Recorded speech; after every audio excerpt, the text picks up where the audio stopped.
Em nome do Pai que me criou, e do Filho que me resgatou, e do Espírito Santo que me santificou. Divina vontade, reina na minha vontade. Mística Cidade de Deus, tomo 1, por Santa Maria de Ágreda. Capítulo 23. Insígnias que os santos anjos da guarda de Maria Santíssima traziam quando lhe apareciam suas perfeições. Os 1000 anjos custódios de Maria. Já fica dito que o número destes anjos era 1000, enquanto para as demais pessoas é apenas 1. Devemos ainda entender que pela dignidade de Maria Santíssima, seus 1000 anjos aguardavam e assistiam com maior vigilância do que qualquer anjo custódio guarda a alma que lhe foi confiada. Fora destes 1000 que formavam sua guarda ordinária e mais contínua, serviam-na em diversas outras ocasiões, outros muitos, especialmente depois que concebeu em seu seio o Verbo divino manado. Disse também acima que a escolha destes 1000 anjos foi feita por Deus no princípio, por ocasião da criação deles, após a justificação dos bons e a queda dos maus. Sendo ainda viadora, foi-lhes proposto reconhecerem por superiores a eles, primeiro a divindade, depois a humanidade de Santíssima, que o Verbo assumiria.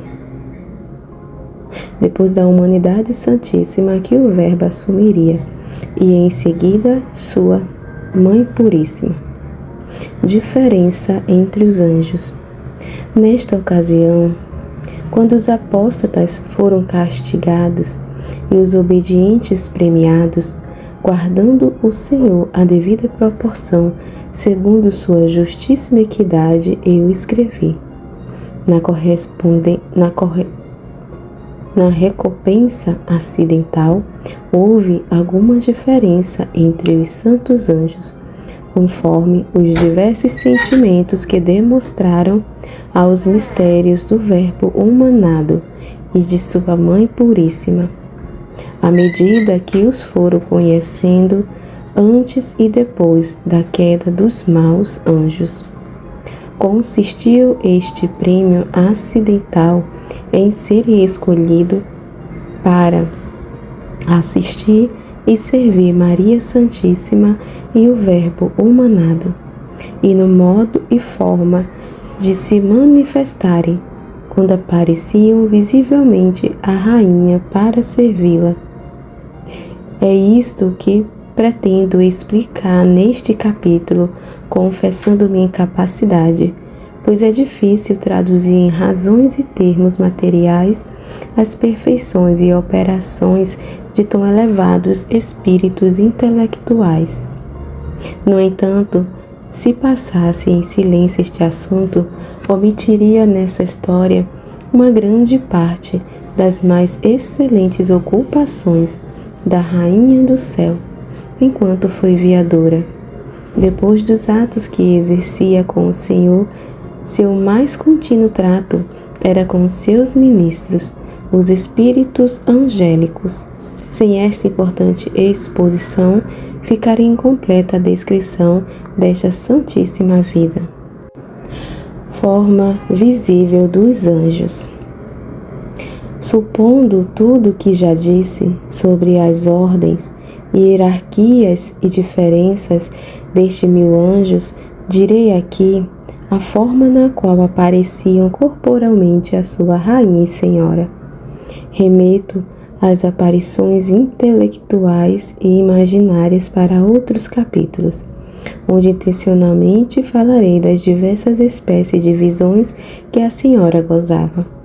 Os 900 anjos escolhidos dos 9 coros, 100 de cada um, foram nomeados entre aqueles que mais se distinguiram na estima amor e admirável reverência por Maria Santíssima. Quando lhe apareciam, vinham na forma de jovem de extrema formosura e agrado. O corpo quase nada demonstrava de terreno, porque era claríssimo e como um cristal animado e banhado de glória, imitando os corpos gloriosos e refulgentes.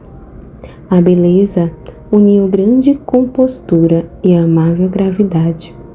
As vestes eram roçagantes, translúcidas, semelhantes a brilhante ouro esmaltado com matizes de finíssimas cores, formando admirável e belíssimo conjunto para o olhar. Todo aquele ornato visível, ainda que perceptível aos olhos, não era materialmente tangível, nem se poderia pegar com a mão. Era semelhante à luz do sol quando entra por uma janela e deixa ver os átomos do ar, mas incomparavelmente mais bela e virtuosa. Beleza dos anjos. Traziam na cabeça coroa de finas e vivíssimas flores que desprendiam suavíssima fragrância de perfumes não terrenos, suaves e espiritualizados. Nas mãos levavam palmas tecidas de variedade e formosura, significando as virtudes que Maria Santíssima praticaria e as coroas que conquistaria com tanta santidade e glória. Coroas e palmas que estavam como a lhe oferecer antecipadamente de modo velado, mas com júbilo e alegria. No peito traziam certa divisa ou dístico, mais ou menos como os distintivos dos hábitos das ordens militares, com as palavras Maria, Mãe de Deus. Para aqueles santos príncipes eram de muita glória, adorno e beleza, mas a rainha não foram manifestados, até o momento em que concebeu o Verbo encarnado. Maria, Mãe de Deus. Esta divisa era admirável pelo grande brilho que irradiava, salientando-se entre os refulgentes adornos dos anjos. Variavam também nos reflexos e raios, que representavam os diferentes mistérios e excelência desta santa cidade de Deus. Continham o maior renome e o mais sublime título e dignidade que pode caber em pura criatura, Maria, Mãe de Deus. Com este elogio, prestavam a suprema homenagem à sua rainha e nossa, ficando eles também honrados por lhes pertencer e recompensados por se haverem distinguido na devoção e veneração a criatura mais digna de ser venerada entre todas. 1000 vezes ditosa as que merecerem a singular correspondência do amor de Maria e de seu Filho Santíssimo. Sentimentos de Maria. Os efeitos que estes anjos e seus adornos produziam em Maria, Senhora Nossa, ninguém senão ela os poderia explicar. Lembravam-lhe misteriosamente a grandeza de Deus e de seus atributos, os benefícios que ele lhe prodigalizava, tê-la criado, escolhido e enriquecido, com tantos dons do céu e tesouros da divina destra. Inflamavam-na em grandes incêndios do divino amor e louvor, que iam crescendo com a idade e os acontecimentos. Aumentaram muito mais depois de se realizar a encarnação do Verbo, pois então foi-lhe explicado aquele misterioso dístico, cujo significado lhe tinha permanecido oculto. Essa explicação e o que ela compreendeu de sua dignidade e obrigação a Deus despertavam em seu cândido coração tal fogo de amor, tão profunda humildade, afetos tão ternos que não se pode dignamente encarecer, pois considerava-se inepta e indigna para tão inefável mistério e dignidade de Mãe de Deus. Os 70 serafins. Os 70 serafins dos mais próximos ao trono e que assistiam à rainha, foram os que se salientaram na devoção e complacência da união hipostática das duas naturezas, divina e humana, na pessoa do Verbo, estando mais próximos a Deus pelo conhecimento e amor. Tiveram particular desejo que este mistério se realizasse no seio de uma mulher. A este sentimento lhe correspondeu o prêmio de glória especial e acidental. A esta última de que vou falando, pertenceu o encargo de assistir Maria Santíssima e aos mistérios que nela se operaram. As 6 asas dos serafins. Quando estes 70 serafins lhe apareciam, viam-os na mesma forma que em visão imaginária. Os viu Isaías. Tinham 6 asas, com 2 cobriam a cabeça, significando esta humilde posição e obscuridade de seus entendimentos para penetrar o mistério a que serviam. Prostrados ante a majestade e grandeza de seu autor, criam no mistério, compreendendo sob o véu da oculta notícia que lhes era dada, e por esta enalteciam com eterno louvor os incompreensíveis e santos juízos do Altíssimo. Com outras 2 asas cobriam os pés, a parte inferior que toca a terra. Com isto simbolizavam a mesma rainha, Senhora do céu, mas de natureza humana e terrena. Cobriam-na em sinal de veneração, reconhecendo-a suprema criatura entre todas, de incomparável dignidade e grandeza, imediata ao mesmo Deus, acima de todo entendimento e juízo criado. Também por isto encobriam os pés, significando que os passos de tão elevados serafins não podiam ser comparados aos de Maria por sua dignidade e excelência. Os serafins refletiam a divindade. Com as 2 asas do peito, voavam ou as estendiam, dando a entender seu incessante movimento e voo de amor para Deus, e o louvor e profunda reverência que lhes prestavam. No interior do peito, como no espelho puríssimo no seu modo de ser e agir, refletiam para Maria Santíssima os reflexos da divindade, pois enquanto viadora não era possível que Deus lhe mostrasse continuamente em si mesmo.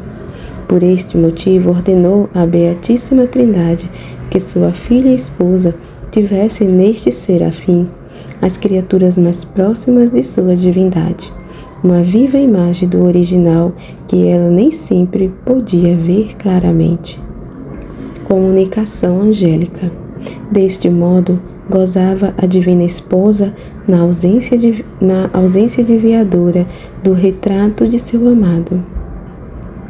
Abrasava-se toda a chama de seu santo amor na vista e comunicação com estes inflamados e supremos príncipes.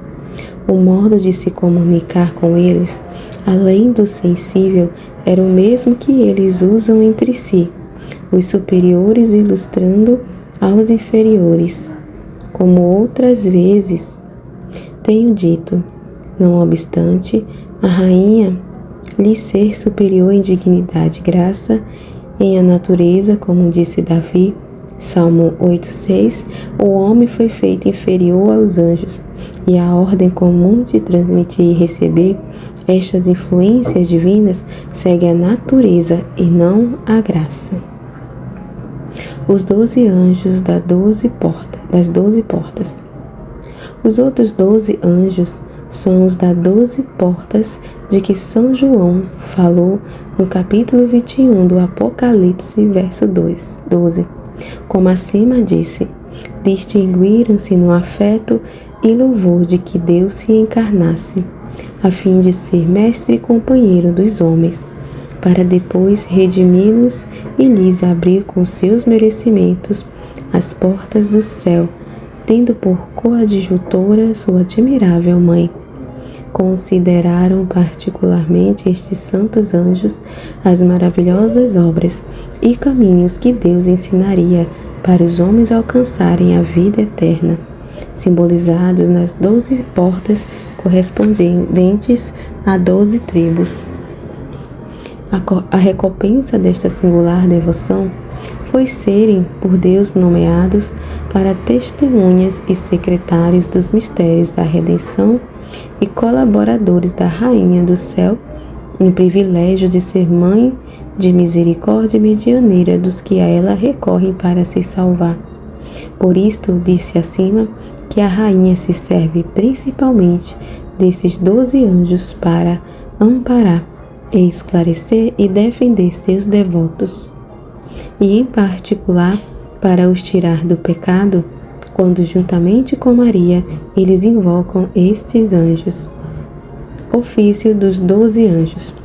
Estes 12 anjos lhe apareciam corporalmente, como falei dos primeiros, mas levavam muitas coroas e palmas reservadas para os devotos desta Senhora. Serviam dando-lhe a conhecer a inefável piedade do Senhor pelo gênero humano. Inspiravam-na a louvá-lo e a pedir-lhe que usasse dessa piedade com os homens. Para este fim, enviava-os como portadores de suas súplicas ao trono do Eterno Pai. Estes anjos eram mandados também para inspirar e socorrer os devotos que a invocavam ou que ela queria acudir e proteger.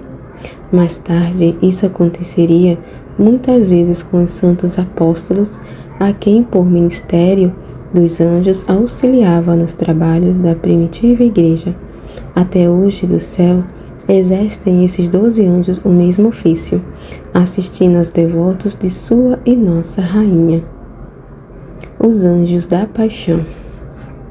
Os 18 anjos que faltam para completar o número de 1000 foram os que se distinguiram na compaixão pelos sofrimentos do Verbo humanado. Por isso, foi grande seu prêmio e glória. Apareciam a Maria Santíssima com admirável beleza, levando como ornamento muitos distintivos da paixão e de outros mistérios da redenção. Tinham o particular ornato de uma cruz no peito e outra no braço, ambas de singular formosura e refulgente esplendor. A vista de tão peregrino hábito despertava na rainha grande admiração, a mais terna e compassiva lembrança do que o Redentor do mundo haveria de padecer, assim como fervorosa gratidão pelos benefícios que os homens receberiam dos mistérios da redenção e resgate de seu cativeiro. Servia-se a grande princesa destes anjos para enviá-los muitas vezes a seu Filho Santíssimo, com diversas embaixadas e petições para o bem das almas. Perfeições angélicas.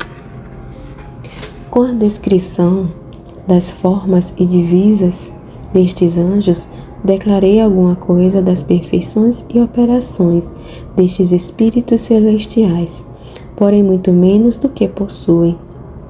São uns invisíveis raios da divindade, agilíssimos em seus movimentos e operações, fortíssimos no poder, perfeitíssimos no entender sem errar, imutáveis em suas capacidades e vontade. O que uma vez aprendem, nunca mais esquecem nem perdem de vista. Acham-se repletos de graça e glória sem perigo de perdê-las. Sendo incorpóreos e invisíveis, quando o Altíssimo quer conceder aos homens o favor de os ver, toma um corpo aéreo e aparente, adequado ao sentido e à finalidade para a qual o assumem. Todos estes 1000 anjos da Rainha Maria eram dos superiores de suas respectivas ordens e coros, consistindo esta superioridade principalmente no grau de graça e glória. Assistiram à guarda desta Senhora sem faltar um instante durante sua vida santíssima, e agora no céu têm especial e acidental gozo com sua vista e companhia. Ainda que alguns deles são distintamente enviados por ela, todos 1000 servem para este ministério, em algumas ocasiões que a disposição divina determina. Doutrina que me deu a Rainha do Céu. Gratidão a Deus por nos ter dado anjos custódios. Minha filha, em 3 recomendações, quero te dar a doutrina deste capítulo. A primeira, para seres agradecida, com eterno louvor e reconhecimento ao benefício de Deus em te dar anjos para te assistir, em ensinar e guiar em tuas tribulações e trabalhos. Ordinariamente esquece os mortais esta graça, com odiosa ingratidão e detestável grosseria. Não consideram a divina misericórdia e benignidade do Altíssimo em mandar estes santos príncipes para assistir, guardar e defender criaturas terrenas, cheias de misérias e culpas, sendo eles de natureza tão superior espiritual, cheio de tanta glória, dignidade e beleza. Com este esquecimento, privam-se os ingratos homens de muitos favores dos mesmos anjos e irritam ao Senhor. Tu, porém, caríssima, reconhece esta graça e a ela corresponde com todas as tuas forças. Respeito à presença do anjo. A segunda recomendação seja que sempre e em todo lugar tenhas amor e reverência a estes divinos espíritos, como se o visse com os olhos do corpo. Viva divertida e circunspecta na presença dos cortesãos do céu, e não te atrevas a proceder diante deles como não procederias diante de outras criaturas.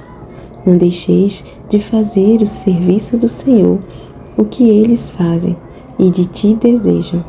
Lembra-te que eles estão sempre vendo a face de Deus. Mateus 18:10. Como bem-aventurados, e quando ao mesmo tempo te olham, nada vejam menos decente. Agradece-lhes por te guardar e defender e ampararem. Docilidade às inspirações do anjo. A terceira recomendação é para viveres atenta aos chamamentos, avisos e inspirações com que eles te despertam, movem e iluminam, para dirigir tua mente e coração à lembrança do Altíssimo e ao exercício de todas as virtudes. Considera quantas vezes tu os chamas e eles te atendem. Sempre que os procuras, os encontras. Todas as vezes que lhes pediste notícia de teu amado as tem dado. Quantas outras te chamaram ao amor de teu esposo e repreenderam bondosamente teus descuidos e omissões. E quando por tuas fraquezas e tentações perdeste a direção da luz, eles te esperaram, suportaram e te esclarecendo, trouxeram de novo ao caminho certo das justificações e testemunhos do Senhor. Não esqueça quanto deves a Deus por este benefício, mais do que muitas nações e gerações. Esforça-te por ser grata a teu Senhor e aos anjos, seus ministros. Capítulo 24.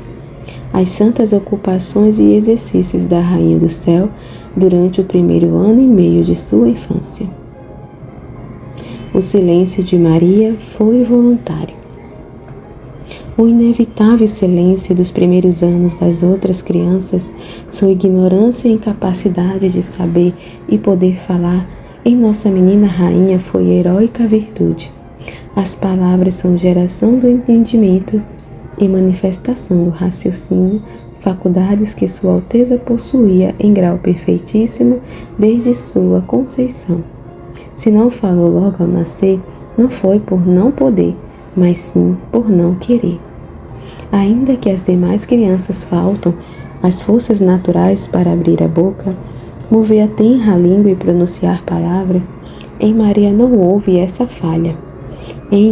A natureza era mais robusta e dispondo do poder sobre todas as coisas. Suas potências ter-lhe-iam obedecido se ela assim ordenasse.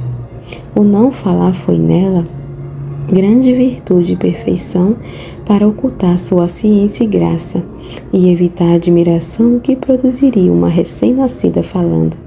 Se for admiração falar, quem naturalmente está impedido de o fazer, parece que é mais admirável calar. Durante o ano e meio, quem teria podido falar desde o nascer? Amor e reverência filial de Maria. Foi disposição do Altíssimo que Nossa Menina e Senhora guardasse este silêncio durante o tempo em que naturalmente as outras crianças não podem falar. Somente com seus santos anjos da guarda se dispensou desta lei, ou quando a sós orava vocalmente ao Senhor, para falar com Deus, autor daquele privilégio, e com os anjos seus companheiros, quando com ela tratavam corporalmente, não havia a mesma razão de calar, como na presença dos homens. Convinha que orasse com a boca, pois não tendo impedimento para isso, não era razão que aquele órgão ficasse inativo por tanto tempo. Apesar disso, sua mãe Santana nunca a ouviu, nem ouve que era capaz, nem soube que era capaz de falar naquela idade. Assim, melhor se entende como foi virtude seu silêncio durante aquele primeiro ano e meio de sua infância. Por este tempo, quando a sua mãe pareceu oportuno, soltou as mãos e os braços da menina Maria. Ela logo tomou as de seus pais e as beijou com grande submissão e humildade reverencial, observando sempre este costume enquanto eles viveram. Com algumas demonstrações acenava para que as abençoassem, falando-lhes ao coração melhor do que com a boca. Tanta era a reverência que lhes votava que jamais faltou em obedecer-lhes. Tampouco lhes deu trabalho ou desgosto, porque conhecia seus pensamentos e antecipava sem satisfazer-lhe as vontades. Vida mística da menina Maria. Em todas as suas ações e movimentos era dirigida pelo Espírito Santo e sempre fazia o que era perfeitíssimo, não obstante, longe de estar satisfeita. Com este ardentíssimo amor, nasciam-lhe contínuos e fervorosos desejos para alcançar melhores carismas. 1 Coríntios 31. Eram-lhe muito frequentes as revelações divinas e visões intelectuais.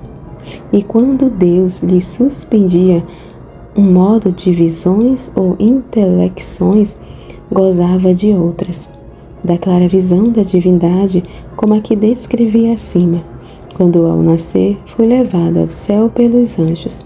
Ficaram-lhe as espécies de quanto conheceu, desde que saiu daquela adega do vinho, ordenada em caridade. Ficou tão ferido seu coração, que ocupando-se nesta contemplação, ficava todo abrasado, sendo-lhe o corpo frágil e tenro, e o amor forte como a morte. Chegava a sofrer extrema dor de amor, da qual morreria, se o Altíssimo não lhe fortalecesse e conservasse miraculosamente a parte inferior e a vida natural. Muitas vezes, porém, permitiu o Senhor que aquele virginal e débil corpinho desfalecesse pela força do amor, e os santos anjos a sustentavam e confortavam, cumprindo-se o que é dito da esposa: confortai-me com flores, fortalecei-me com frutos, porque desfaleço de amor. Cânticos 2:5. Este sublime gênero de martírio foi milhares de vezes sofrido por esta senhora, com o que ultrapassou a todos os mártires no merecimento e ainda na dor. A dor do amor a Deus. A dor do amor é tão doce e apetecível que quanto maior é sua causa, tanto mais a deseja quem a padece. Procura quem lhe fale do amado e pretende curar a ferida reabrindo-a. Este suavíssimo artifício entretém a alma entre uma penosa vida e uma doce morte. Isto sucedia à menina Maria, quando falava de seu amado com os anjos. Interrogava-os ela muitas vezes, dizendo: Ministro do meu Senhor e mensageiros seus, formosíssimas obras de suas mãos, centelhas daquele divino fogo que abrasa meu coração. Já que gozais de sua beleza, sem véu, dai-me notícias do meu amado. Quais são os dotes de meu querido?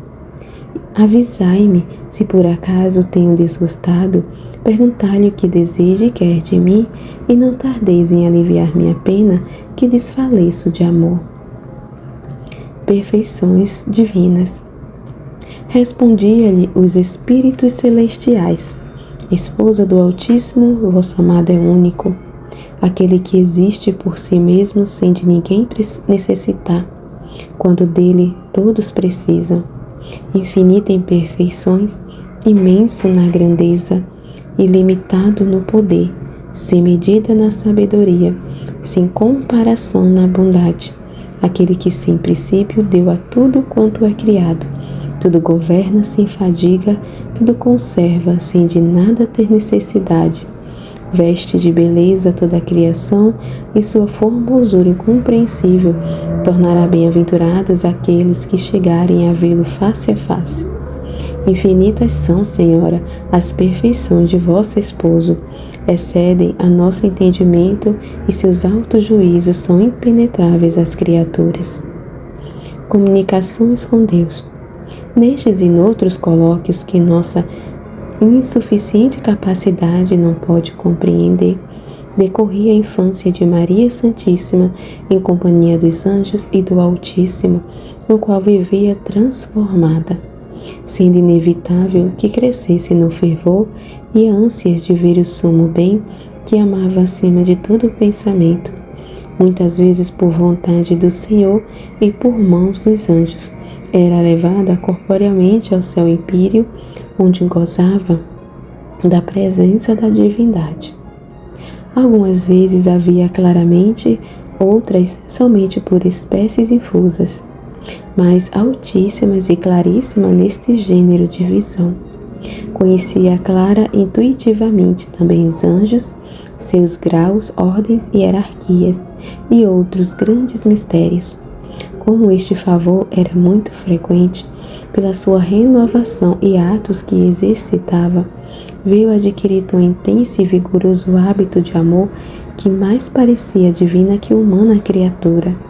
Nenhuma outra poderia ser capaz destes benefícios e outros que o acompanhavam, nem a natureza mortal da mesma rainha os poderia receber sem morrer, se por milagre não fosse sustentada. Humildade da menina Maria. Quando era necessário, naquela idade infantil, receber algum obséquio e benefício de seus santos pais ou de qualquer outra criatura, sempre o aceitava com interior humildade e gratidão, pedindo ao Senhor recompensar aquele bem que lhe faziam por amor dele. Possuindo tão alto grau de santidade, estando repleta da divina luz do Senhor e seus mistérios, julgava-se a menor de todas as criaturas e, comparando-se com elas, punha-se na própria estima em último lugar. Até do alimento para a vida natural se reputava indigna, quem era rainha e senhora de toda a criação. Doutrina da Rainha do Céu. Quem muito recebe, muito deve. Minha filha, quem mais recebe deve considerar-se mais pobre, porque maior é sua dívida. Se todos devem humilhar-se, porque por si mesmo nada são, nada podem e nada possuem. Por esta mesma razão, há de se apegar mais à terra aquele que, sendo pó, foi exaltado pela mão poderosa do Altíssimo. Continuando por si e em si, a não ser nem valer nada, encontra-se mais endividado e comprometido pelo que pessoalmente não pode pagar. Conheça a criatura o que é por si mesma. Ninguém poderá dizer: eu me criei, eu me sustento, eu posso prolongar minha vida e deter a morte. Todo ser e sua conservação depende da mão do Senhor. Humilhe-se em sua presença a criatura, e tu, caríssima, não esqueça deste ensinamento. Valor do silêncio e mal da loquacidade. Quero também que aprecies como grande tesouro a virtude do silêncio que eu comecei a guardar desde meu nascimento. Conhecendo na luz que recebi da poderosa Mãe do Senhor todas as virtudes, afeiçoei-me muito a esta do silêncio, propondo-me tê-la por companheira e amiga durante a vida inteira. Assim aguardei com inviolável recato, ainda que teria podido falar desde que nasci no mundo. O falar sem medida e peso é uma faca de 2 gumes que fere ao que fala e ao que ouve, e ambos se ofende ou destrói a caridade e as demais virtudes. Disto se deduz quanto ofende a Deus o vício da língua imprudente e solta. Com justiça afasta seu espírito e desvia sua face da loquacidade, murmúrios e conversações, onde, falando-se muito, não se pode evitar graves pecados. Somente com Deus e seus santos se pode falar com segurança, e ainda isso há de ser com peso e discrição. Com as criaturas, porém, é muito difícil conservar ao meio termo da perfeição, sem passar por justo e necessário ao ilícito e supérfluo. O silêncio evita pecados.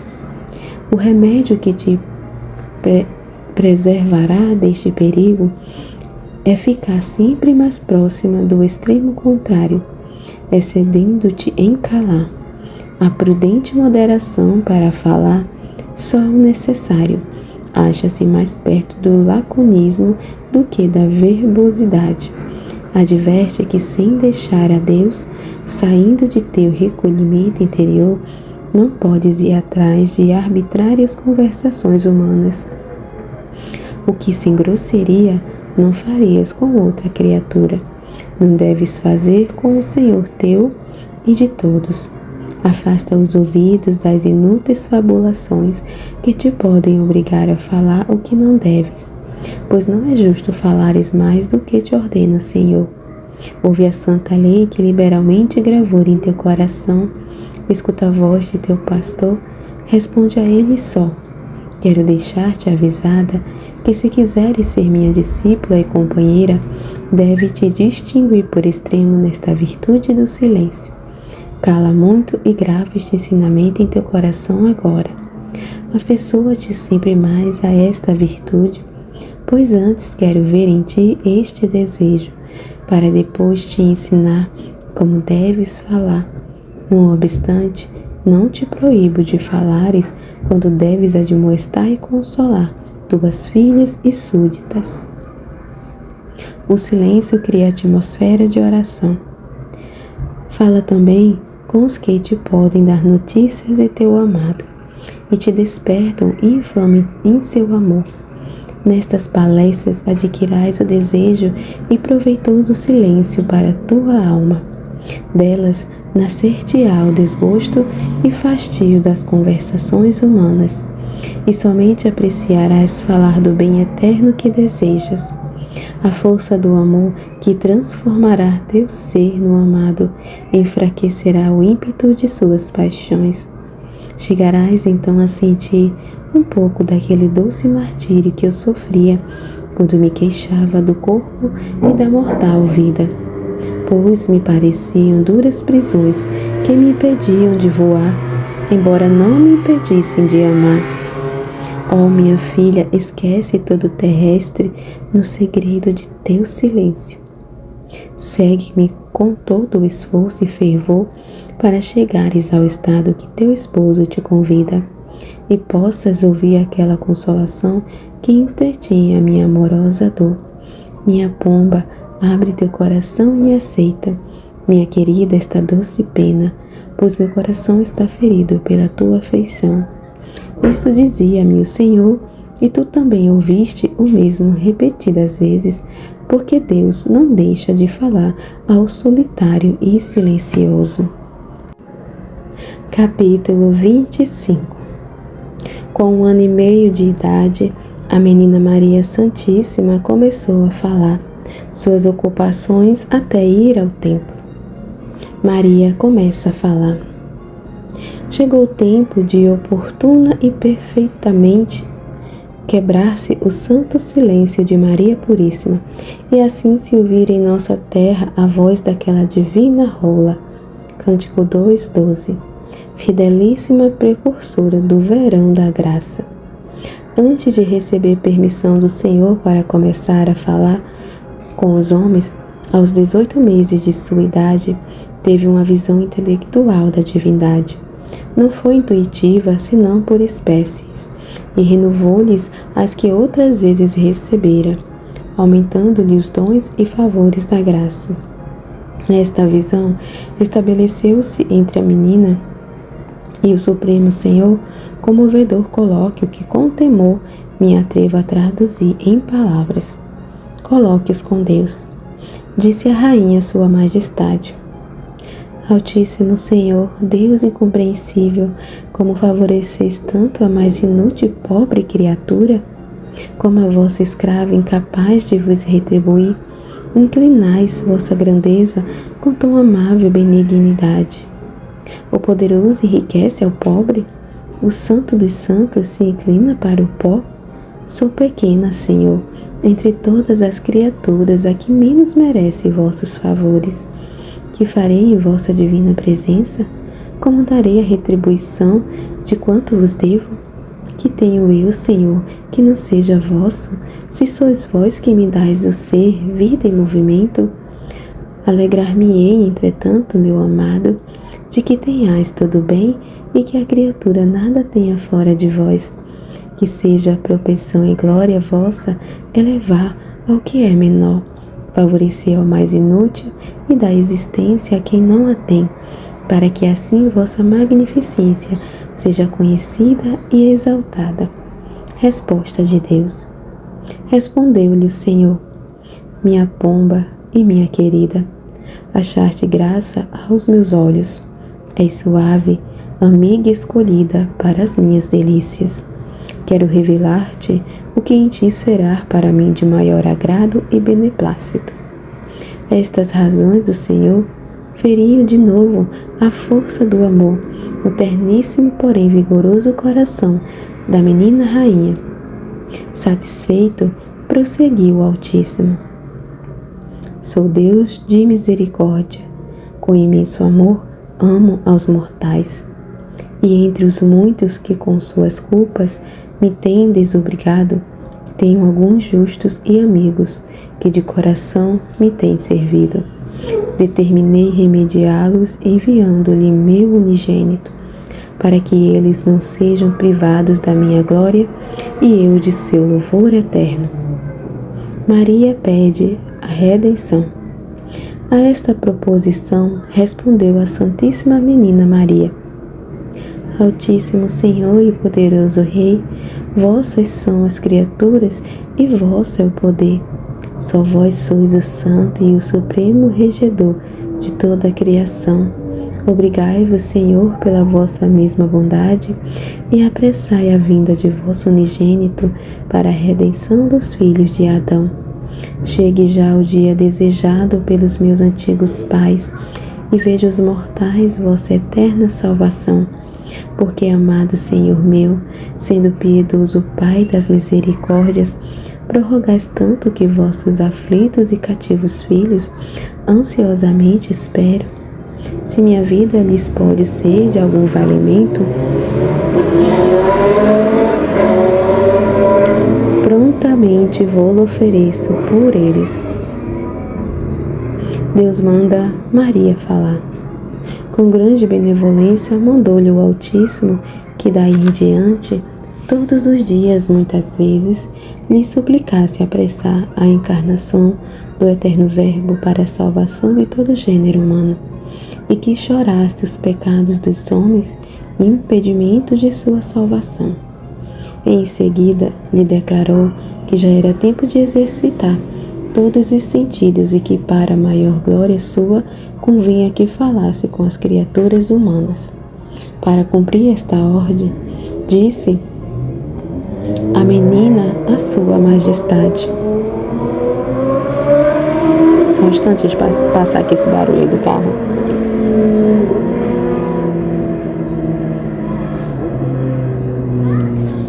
Maria pede a proteção de Deus para usar da palavra.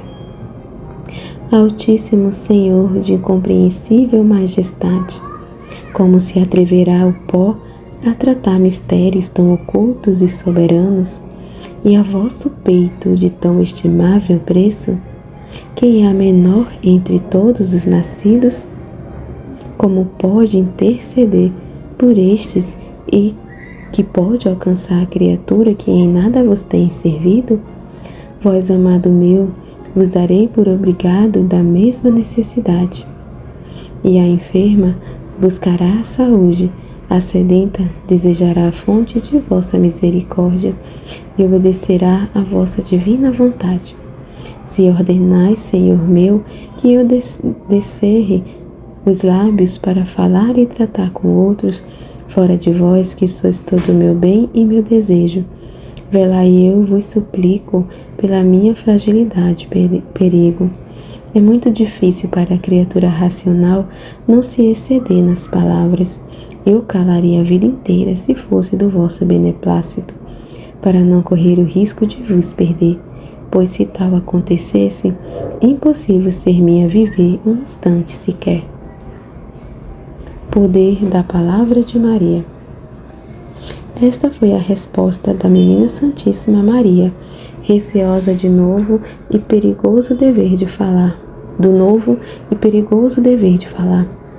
Quanto era de sua vontade, se Deus o consentisse, tinha desejo de guardar inviolável silêncio e emudecer toda a vida. Grande confusão e exemplo para a insuficiência dos mortais. Temia o perigo da língua que, em falando, não podia pecar. Enquanto nós, que não podemos falar sem pecar, vivemos ansiosos por fazê-lo. Mas a amável menina e rainha de toda a criação, como quereis deixar de falar? Não sabeis, senhora minha, que vossa mudez seria ruína para o mundo, tristeza para o céu e até, segundo o nosso pobre modo de entender, um grande vazio para a própria Beatíssima Trindade? Não sabeis que só com aquela resposta ao santo arcanjo Fiat Mirre e etc. Lucas 1:38. Dareis a plenitude a tudo quanto existe? Dareis filha ao eterno Pai, mãe ao eterno Filho, esposa ao Espírito Santo, reparação para os anjos, remédio para os homens, glória aos céus, paz à terra, advogada ao mundo, saúde para os enfermos, vida aos mortos. Cumprireis a vontade e beneplácito de tudo quanto Deus quer fora de si mesmo. Pois, se unicamente de vossa palavra depende a maior obra do poder imenso e de todo o bem da criação, Senhora e Mestra minha, como deseja calar quem tão bem há de falar? Falai, pois, menina, e vossa voz seja ouvida em toda a extensão do céu. Complacência da Santíssima Trindade. Agradou-se o Altíssimo com o recato prudentíssimo de sua esposa, e seu coração foi novamente ferido pelo amoroso temor de nossa grande menina. Satisfeita com sua dileta, a Beatíssima Trindade, como examinando entre as três pessoas a sua petição, disseram aquelas palavras dos Cânticos 8, do 8 ao 9. Nossa irmã é pequena e não tem seios. Que faremos para nossa irmã no dia em que ela falar? Se é muro, edifiquemos nela torrões de prata. És pequena a teus olhos, nossa querida irmã, porém grande aos nossos. Nesse desprezo de ti mesma, nos feriste o coração com um de teus cabelos. Cânticos 4, 9. És pequena em teu próprio parecer e estima, e isto nos afeiçoa e enamora. Não tens seios para alimentar com tuas palavras, mas tão pouco és mulher, para a lei do pecado, na qual não quis nem quero que sejas incluída. És humilde, sendo superior a todas as criaturas. Temes, possuindo segurança, e foges do perigo que não te poderá ofender. Que faremos com nossa irmã no dia em que, por vossa vontade, abra os lábios para nos bendizer, enquanto os mortais os abres para blasfemar nosso santo nome? Que faremos para celebrar o dia tão festivo no qual começará a falar? Com que premiaremos o tão humilde recato de quem sempre foi deleitável aos nossos olhos? Doce foi seu silêncio e docíssima será sua voz aos nossos ouvidos. Se é forte muralha por estar construída com a virtude de nossa graça e sustentada com o poder de nosso braço, reedifiquemos sobre tanta fortaleza novos baluartes de prata, acrescentando novos dons aos passados. Sejam de prata para que se torne mais rica e preciosa, e suas palavras, ao começar a falar, sejam puríssimas, cândidas, retas, sonoras aos nossos ouvidos. Tenha a nossa graça derramada em seus lábios. Salmo 44, 3.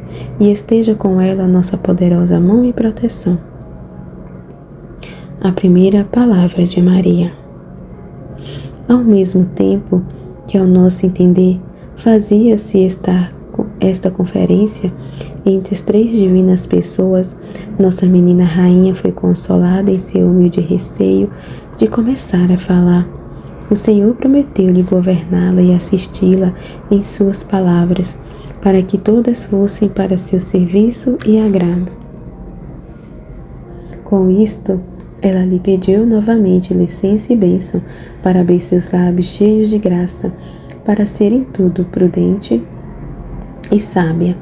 Dirigiu sua primeira palavra, pedindo-lhe a bênção a seus pais São Joaquim e Santa Ana, porque deles, depois de Deus, recebera a existência.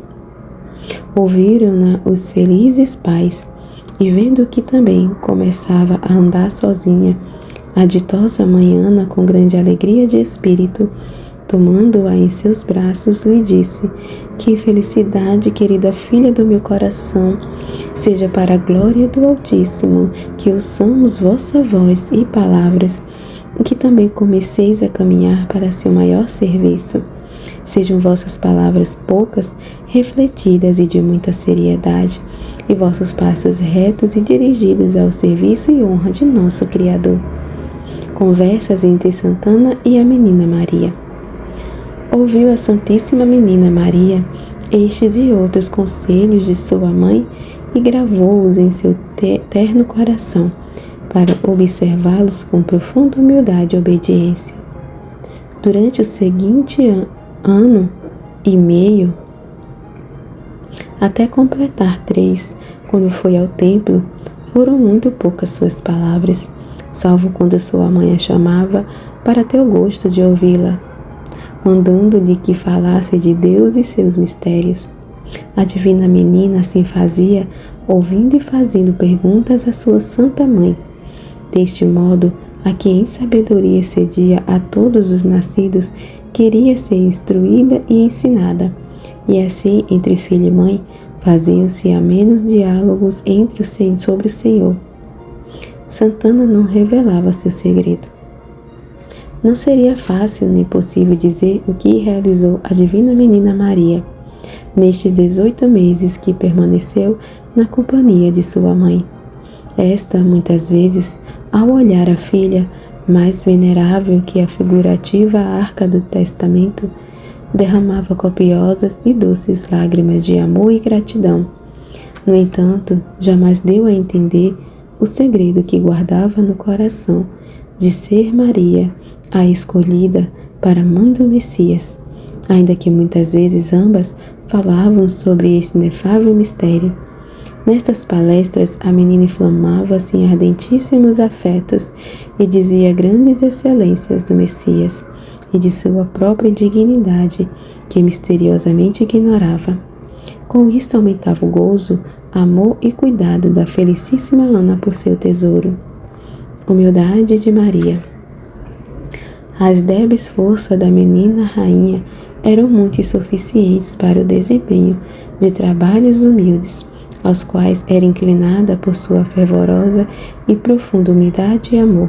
Senhora de todas as criaturas, julgando-se a menor delas, queria sê-lo exteriormente nas ações e nos trabalhos mais rudes e pesados de sua casa. Acreditava que, se não servia a todos, não pagaria sua dívida nem agradava o Senhor. Na realidade, só não satisfazia seus inflamados desejos, aquela de quem os supremos serafins beijavam as pegadas.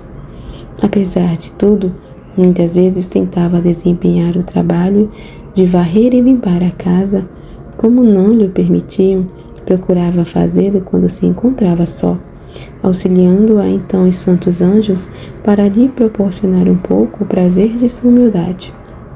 O traje de Maria. Os haveres de Joaquim eram medianos, e de acordo com a condição da família, Santana desejava vestir sua filha Santíssima com o melhor traje que pudesse, dentro da perfeita modéstia. A menina humilíssima conformou-se com esse carinho materno, sem se opor enquanto não falou.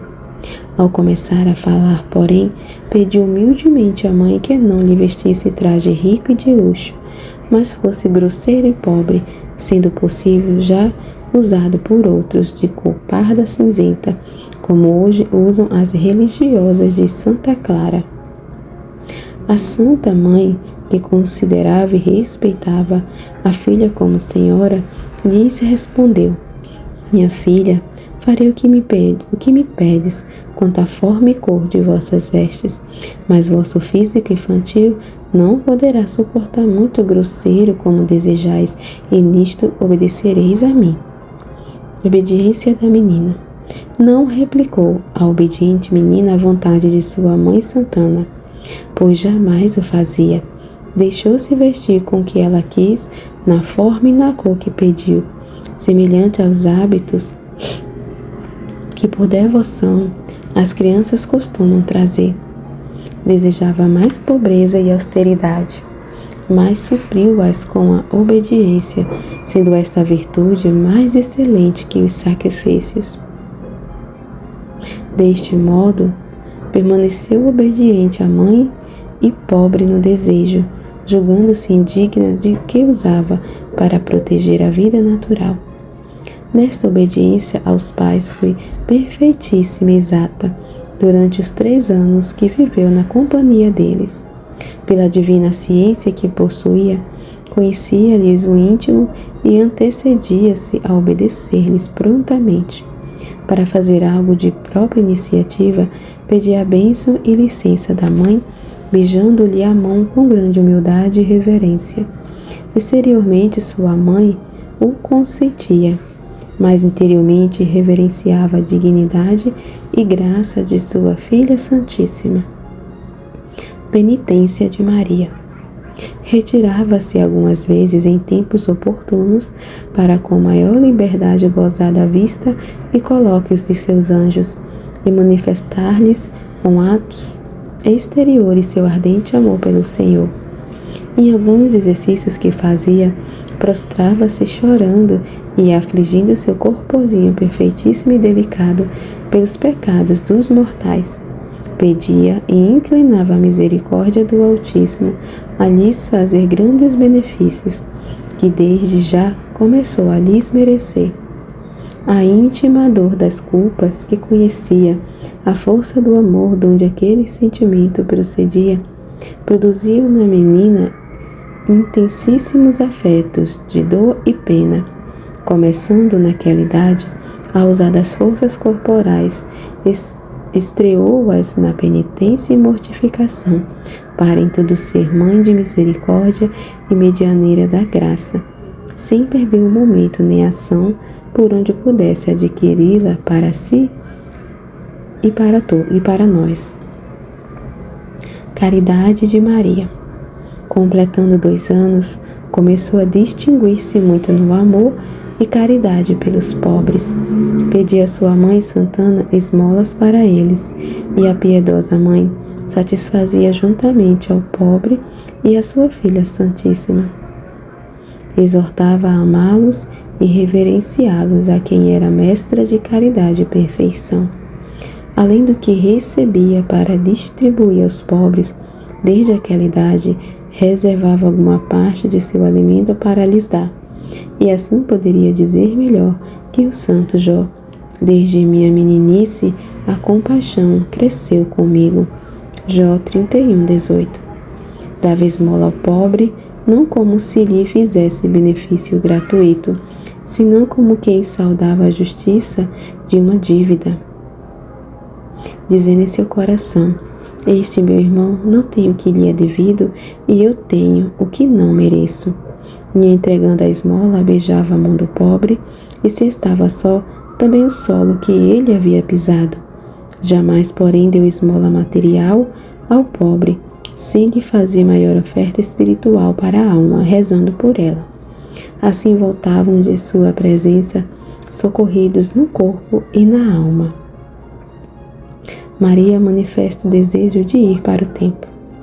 Não foi menos admirável a humildade e obediência da Santíssima Menina em deixar-se ensinar a ler e fazer outras coisas, como é natural naquela idade. Seus pais cuidaram disso e ela tudo aceitava. Não obstante, está repleta de ciência infusa em todas as matérias criadas.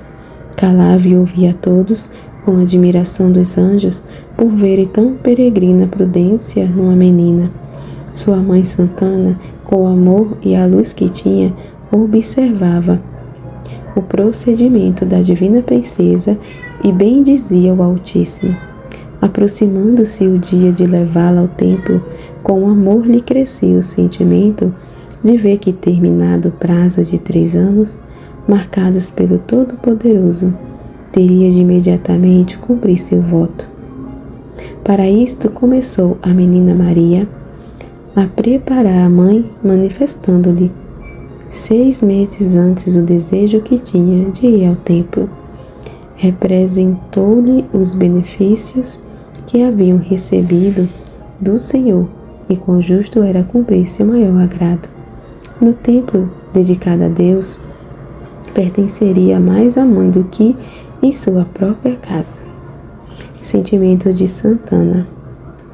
Ouvia a Santa Mãe as prudentes razões de sua menina Santíssima e concordava em cumprir a promessa de oferecer sua amada filha. A força da natural afeição, por tão rara e única prenda, porém, com o conhecimento do inestimável tesouro que nela possuía, combatiam em seu fidelíssimo coração com a dor da separação que tão de perto o ameaçava.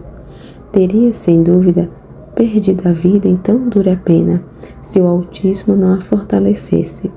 A graça e dignidade, só por ela conhecida, de sua divina filha lhe tinha cativado o coração, e sua presença e convivência lhe eram mais desejáveis que a própria vida. Nesta dor responderia às vezes a menina: minha querida filha, por muitos anos vos desejei e durante poucos mereço gozar de vossa companhia, por se cumprir a vontade de Deus. Não faltarei à promessa de vos levar ao templo, mas como falta algum tempo para cumpri-la, tende paciência até chegar o dia de satisfazer vossos desejos. Deus avisa Maria de sua ida ao templo. Poucos dias antes que Maria Santíssima completasse 3 anos, teve uma visão abstrativa da divindade.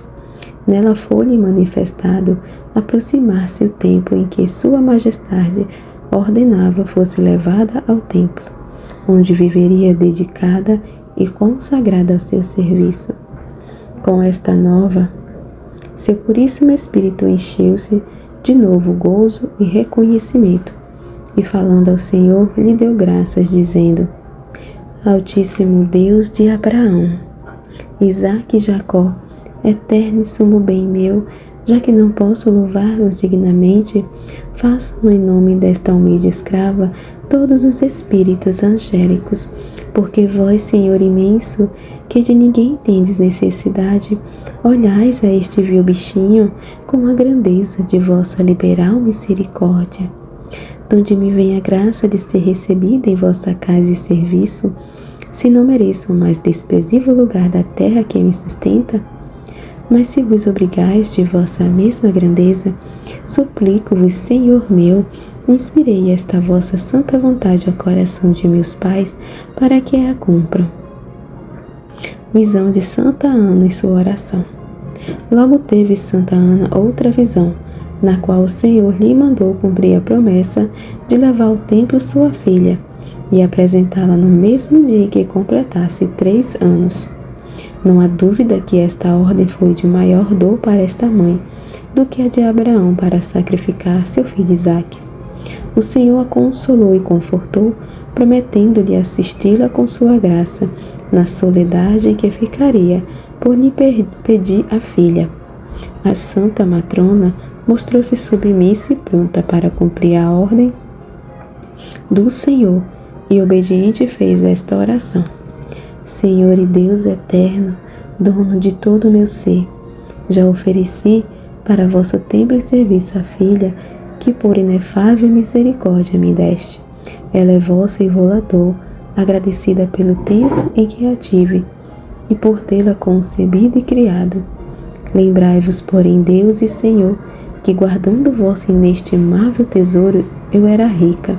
Tinha companhia nesse desterro e vale de lágrimas, alegria em minha tristeza, alívio em meus trabalhos, espelho para regular minha vida e um exemplo de altíssima perfeição que estimulava a minha tibieza e afervorava meu afeto. Por esta singular criatura esperava vossa graça e misericórdia, e teme que tudo me falte ao mesmo tempo. Achando-me sem ela, curai, Senhor, a ferida do meu coração, e não procedais comigo segundo mereço, mas olhai-me como piedoso Pai de misericórdia. Levarei minha filha ao templo como vós, Senhor, o ordenais. Visão de São Joaquim. Ao mesmo tempo recebera São Joaquim outra visita ou visão do Senhor, mandando-lhe o mesmo que a Santa Ana.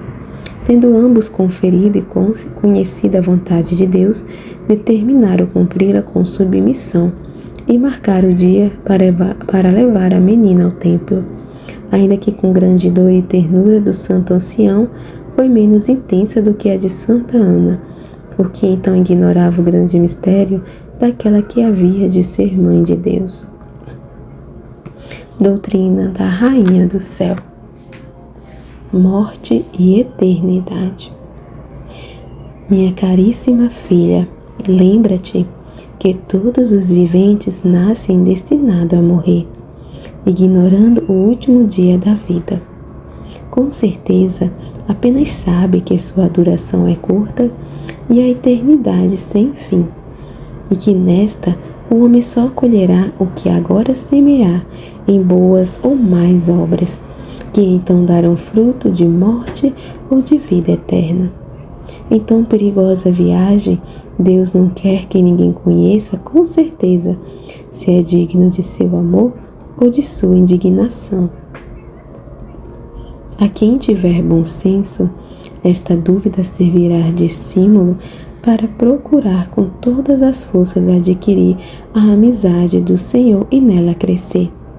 Justifica ele seu proceder, desde que a alma começa a ter o uso da razão.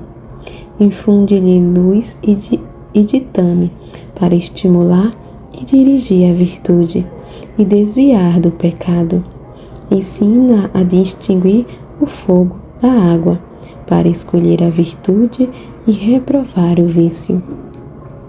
Além disto, a desperta e chama por muitos modos, diretamente com santas inspirações e contínuos impulsos, por meio dos sacramentos e mandamentos, pelos anjos, pregadores, confessores, superiores e mestres, pelas provações e favores, pelos exemplos alheios, pelas tribulações, mortes e outros vários sucessos. Tudo são meios que sua providência dispõe para atrair todos a si, porque a todos deseja salvar.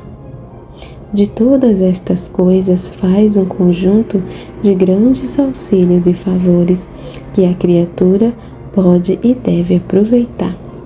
Combate, renúncia e libertação.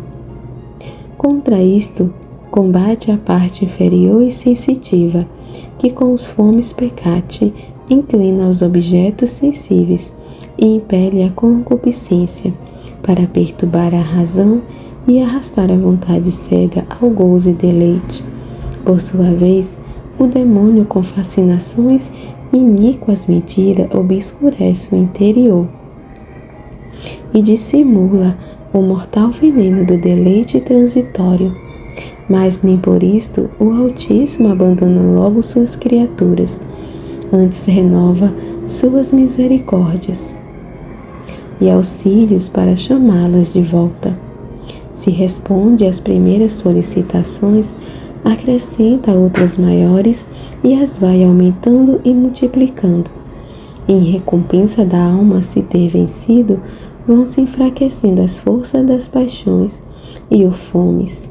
O espírito torna-se mais livre para poder elevar-se e vir a se tornar muito superior às próprias inclinações e ao demônio. Covardia, perigo e perdição. Se, porém, deixando-se arrastar pelo deleite e esquecimento, o homem dá a mão ao inimigo de Deus e seu, quanto mais se afasta da bondade divina, tanto menos digno se faz de seus chamamentos, tanto menos percebe os auxílios da graça, ainda que sejam grandes, porque o demônio e as paixões adquiriram sobre a razão maior domínio e força, e a tornaram menos dispostas à graça do Altíssimo. Nesta doutrina, minha filha e amiga, consiste o principal para a salvação ou condenação das almas. Começar a resistir ou aceitar os auxílios do Senhor. Quero que não esqueças estas lições, para responderes aos muitos chamamentos que recebes do Altíssimo. Procura ser forte, resiste aos teus inimigos e pontualmente executa o bel prazer de teu Senhor para o agradar. Obedece à sua vontade, que pela divina luz conheceres. Grande amor tinha eu a meus pais, as razões e ternura de minha mãe me feriu o coração, mas como sabia ser vontade e agrado do Senhor deixá-los, esqueci a casa deles e meu povo. Salmo 44:11. Para só seguir meu esposo. A boa educação e instrução recebida na infância concorreram muito para a criatura se encontrar depois mais livre e habituada à virtude, começando desde o ponto da razão a seguir esse verdadeiro e seguro norte. Amém. Fiat.